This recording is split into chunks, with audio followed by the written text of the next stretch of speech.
आरक्षण इस देश में पुरानी व्यवस्था है, कोई नई व्यवस्था नहीं। और पूरा जात पात ही आरक्षण की व्यवस्था की देन है कि ब्राह्मण को उच्च पद हासिल होगा, उच्च स्थान समाज में होगा, उसका काम शिक्षा देना लेने का होगा और जो धार्मिक कर्मकांड है उसका है, वह उनका काम होगा। और तथाकथित ईश्वर से और आम जनता से जोड़ने का काम वही करेंगे। यानी जो धार्मिक है, दार्शनिक है, पढ़ने लिखने का काम है, मान सम्मान का, इज्जत का, ये काम ब्राह्मणों के लिए सुरक्षित कर दिया गया था, आरक्षित कर दिया गया। तो उसके बाद में क्षत्रिय का जो स्थान सुरक्षित किया गया समाज में, कि वो देश की सीमा की रक्षा करने के अलावा के साथ साथ शासन प्रशासन का काम देखेंगे। और वैश्य समाज, कॉमर्स और तमाम और जो व्यावसायिक कारोबार है या गतिविधियाँ उसको करेंगे। और सबसे नीचे पायदान पर दलित होंगे, शूद्र होंगे और उनका कार्य काम मूल रूप से ऊपर के 3 श्रेणी के लोगों की सेवा करना और जो हुक्म दिया जाए उसका पालन करना।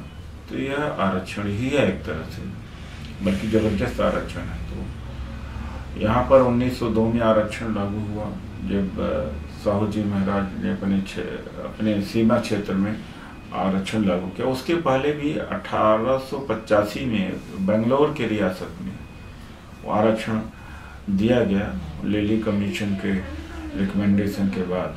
फिर 1935 में 36 में राजनीतिक आरक्षण होता है, पूना पैक्ट का जो वो होता है एग्रीमेंट था, उसके तहत वह राजनीतिक आरक्षण था। 1942 में बाबा साहब अम्बेडकर जब वायसराय के एग्जीक्यूटिव काउंसिल में थे तो सर्विस में आरक्षण मिलना शुरू हुआ। और भारत का संविधान जब बनने लगा तो उसमें आरक्षण का प्रावधान दलितों और आदिवासियों के लिए रखा गया।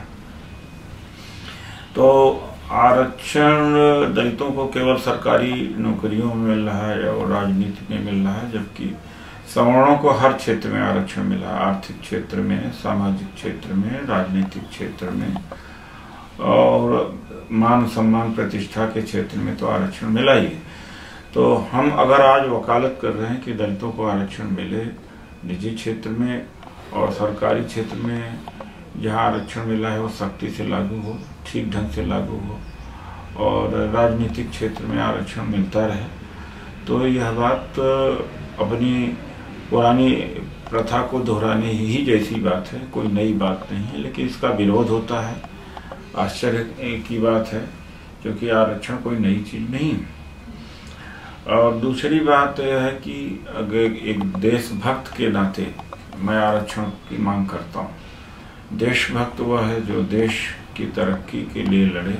देश की तरक्की कैसे हो, किन रास्तों से हो सकती है, किन उपायों से हो सकती है, उसको सुनिश्चित करने का या उस स्थिति तक देश को पहुंचाने का काम भी करना चाहिए। वो काम मैं कर रहा हूँ। जैसे कि दलितों की आबादी बहुत सारी है इस देश के अंदर, 15% दलित, बल्कि उससे ज़्यादा 16.2 हो गए हैं। आदिवासी भी 8% हो गए, तो कुल मिलाकर इनकी 25% हो जाती है। और पिछड़ों की भी आबादी 52% तक है करीब करीब। तो जो बहुसंख्यक लोग हैं वो इस देश के शासन प्रशासन से वंचित हैं, मीडिया से वंचित हैं। और आयात निर्यात, market economy, financial economy, industrial economy, तो उच्च शिक्षा, आर्ट, कल्चर, फिल्म, तो इनकी उपस्थिति, इनकी भागीदारी सुनिश्चित करने की लड़ाई हम लड़ते हैं। यह सवाल कुछ अटपटा सा लग सकता है कि ये देशभक्ति का काम कैसे है, देश की एकता और अखंडता बनाए रहने का या उसको मजबूत रहने का कृत्य कैसे है। तो यह भी मैं बता देना चाहता हूँ कि देश में अगर एक वर्ग या एक बहुत बड़ा वर्ग उपेक्षित रहेगा और राष्ट्र की मुख्य धारा में शामिल नहीं होता, इंडस्ट्रियलाइजेशन प्रोसेस में, IT प्रोसेस में, उच्च शिक्षा में, तो देश गरीब ही रहेगा। कुछ लोगों की तरक्की होने से देश में अमीरी नहीं आ सकती। GDP ज़्यादा है, इससे सुपर पावर देश नहीं हो सकता, विकसित राष्ट्र नहीं माना जा सकता है।